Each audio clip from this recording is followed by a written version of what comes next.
আমি এখন যেখানে যাচ্ছি এটা আসলে অনেক গোপন একটা জায়গা বলতে পারেন। এখানে সর্বসাধারণের প্রবেশ অনেকটা নিষেধ।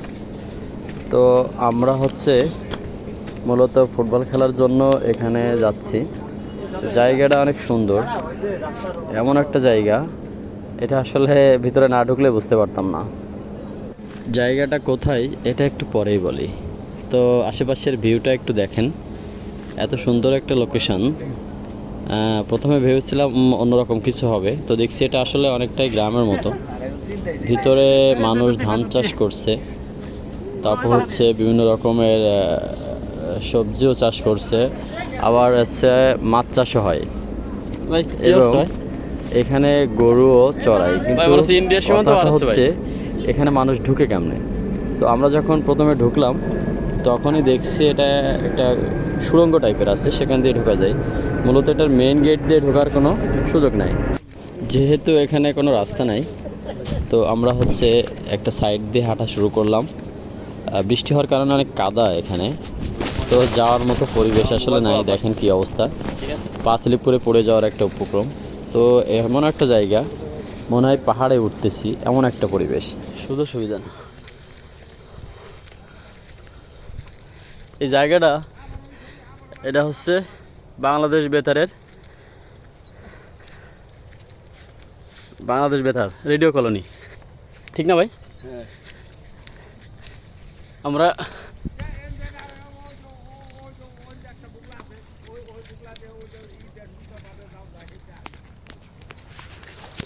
ফুটবল খেলার জন্য যাচ্ছি। জায়গাটা কিন্তু খুব ডেঞ্জারাস জায়গা।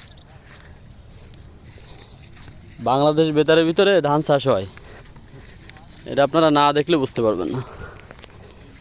ঠিক আছে, এটা একটা গোপন ব্যাপার। এই যে ধান চাষ হচ্ছে, এটা বাংলাদেশ বেতার। ভাই, বাংলাদেশ বেতারের ভিতরে যে ধান চাষ হয় বুঝছেন, এটা পাবলিক কেমনে জানবে? আমরা না জানালে পুরা তো কাদা মাদা লেগে গেছে।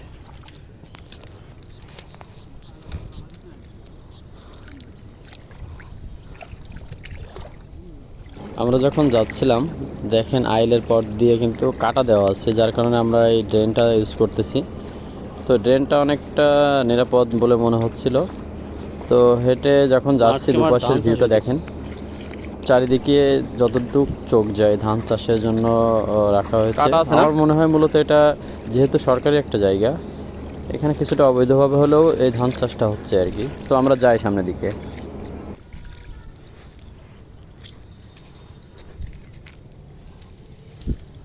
কি পা ধুয়ে নিচ্ছেন? ফুটবল খেলা যে এত পিনিক,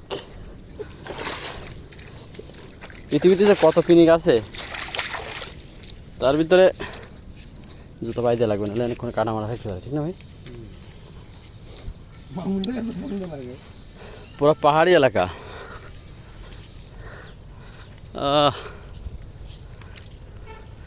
আমরা অলরেডি একদম বেতারের ভিতরে ঢুকে পড়ছি। সুন্দর একটা জায়গা ভাই। এটা তো বাংলাদেশ বেতারের ভিতরে না? হ্যাঁ হ্যাঁ হ্যাঁ, এখান থেকেই রেডিও সম্প্রচার হয়।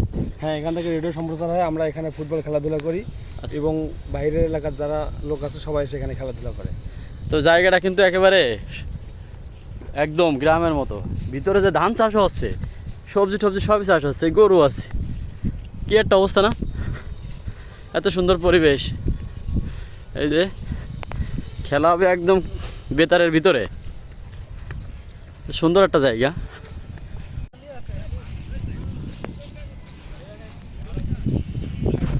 ভাই এটা তো বান্দরবন ভাই।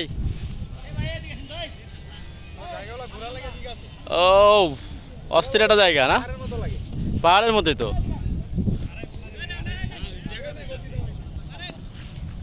পুরো বান্দরবন এলাকা।